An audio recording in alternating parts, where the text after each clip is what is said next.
You know, sometimes I talk to people about corruption in Venezuela, and they'll say something like, yeah, man, but you know that there's corruption everywhere, right? But no, you don't understand. Venezuela isn't just corrupt. It's corruption on a scale so extreme, so massive, that it's almost impossible to visualize. So let's visualize it. Usually, oil-rich countries take a part of their oil profits and they put them into something called a sovereign wealth fund. These are basically savings accounts for the country, money that you can use when oil prices collapse or when the economy is in trouble. And by 2014, this is what other countries' funds looked like. Norway, Saudi Arabia, and the UAE had hundreds of billions of dollars in their funds. Russia, Algeria, Libya, and Iran each had between 60 and 90 billion dollars in theirs. And you want to guess how much money Venezuela had in its fund? $3 million. 3 million. That's 0.005% of what Iran had invested. Yes, Iran. 3 million is not a national savings account. It's a luxury apartment in Miami. And here's the thing, this happened after the biggest oil boom in Venezuelan history. During Chavez's first decade in power, the price of oil exploded. According to the Venezuelan government's own data, the country received more than $815 billion between 2004 and 2014. This was the moment when the country should have been building hospitals, roads, schools. Instead, that money vanished, straight into the pockets of regime officials, their friends, and their families. And you can look this up. Transparencia Venezuela has documented 246 unfinished projects from the Chavez and Maduro years. These are hospitals that were never finished, highways, housing projects, electrical projects, all abandoned. We're talking about $316 billion that were stolen. 316 billion. That's more than 3 times the estimated cost of NASA's Artemis II mission. Venezuela had enough money to fund 3 moon missions. And instead, Venezuelans were left with unfinished hospitals, broken highways, and daily blackouts. And that estimate doesn't even include 100 of those 246 projects because the regime never published financial information for them.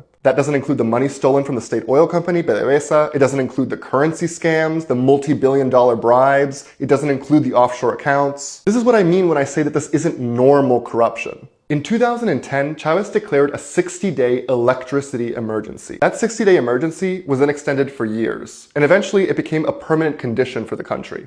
And while Venezuelans were being told to ration electricity, people connected to the regime were getting rich off of the crisis. Derwick Associates, a tiny company with zero experience in the energy sector, suddenly received 12 contracts worth about $2.2 billion to help fix the electrical grid. And over the next few years, Venezuela spent more than $60 billion to modernize the grid. More than every Venezuelan government before Chavez had spent combined in the previous 4 decades. If you adjust for inflation, that's twice the amount that the US spent to rebuild Germany after World War II.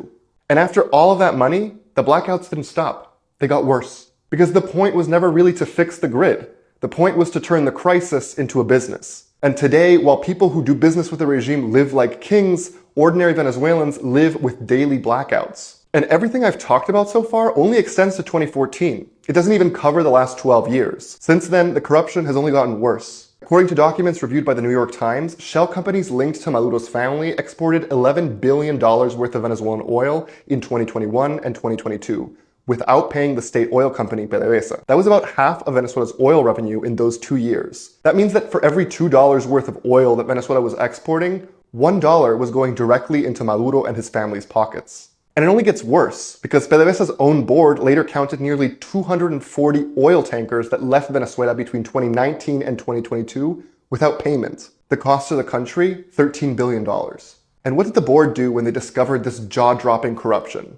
They voted to write it off, to pretend that it didn't happen. And you know, the part that infuriates me the most more than anything is that while Venezuelans were being told to sacrifice for the revolution, starving and dying because there was no food, medicine, or gas, the people leading the revolution were buying mansions, private jets, and luxury apartments, both in Venezuela and abroad. So no, this was never just corruption. It's the systematic looting of Venezuela's wealth. And everything I mentioned here is nothing. It's just the tip of the iceberg of what these people have stolen. So when you see Delcy Rodriguez telling the world that Venezuela has entered a new era, remember this: faces may change, but the theft continues. And it's the Venezuelan people who are still paying the price.